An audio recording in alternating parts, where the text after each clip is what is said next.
Hey guys, I'm Eric Lynn from HTC, and I'm here to show you a couple of my favorite features on the new T-Mobile G1 with Google. So, I don't know what you've seen, but one of the things that you can do is customize your home screen, not just with the normal wallpaper, but adding all sorts of shortcuts and widgets. If you look at the widgets that are available right now, we have clock, picture frame, and search. I already have a search widget up on my home screen. As you can see, the home screen is actually 3 different home screens. And one of the coolest things about the search widget as compared to search in the rest of the G1 is that it actually features Google Suggest. So that means that as you start typing, it goes out, checks and finds the most common searches for what you've typed so far, and then sends that back as suggestions.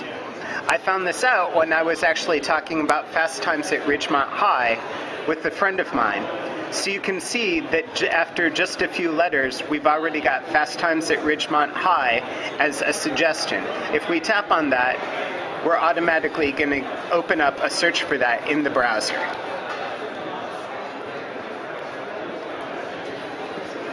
And you can see, fast times at Ridgemont High, the IMDb entry is #1, which is exactly what we'd expect.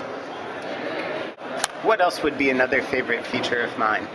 I think that one of the other neat settings is the fact that you actually have a pattern unlock instead of your typical numeric code. So it actually makes locking and unlocking your phone kind of fun. So if we go to security settings and go to set unlock pattern, you notice we're setting an unlock pattern, not an unlock code. And what we can do is just draw a pattern on the screen connecting a bunch of dots. If we click next, we can make up a pattern. So let's say we want to do that. Now we're going to have to do it again, confirm it, and that's now our lock pattern. So if we turn the screen off and hit the menu key, now we actually have to zoom around in a little pattern in order to unlock the phone. So let me give you a real quick hardware tour of the G1. On the front, as you can see, we have 5 buttons plus a trackball, send and end key. The home, back, and menu key are all part of the Android operating system. And the trackball is there to navigate around with one-handed. However, since this is a touch screen, you can just use your finger to navigate around as well. At the top is the speaker, and now you can get a little look at it from the side.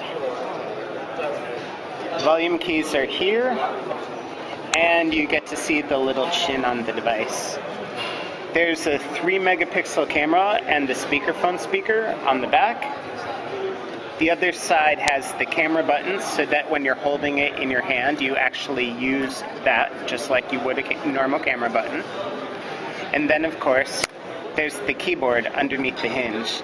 Did you see the way the hinge actually swings away from the body on that? We think that's pretty cool. Keyboard has 5 rows so that you get a full row of number keys. Also notice that you actually get an at key without having to press a function. Then, hidden into the design of the device is actually the SD card slot. So beneath a piece of plastic here is, trying to help you with the light, is the SD card. And then finally, on the bottom is the mini USB slot that also is what you're going to plug headphones into.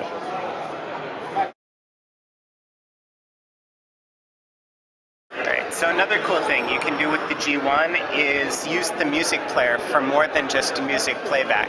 And by that, I don't mean that you're just going to be playing back other multimedia files in it, but you can actually see the relation between the music you're playing back and what's available out on the web.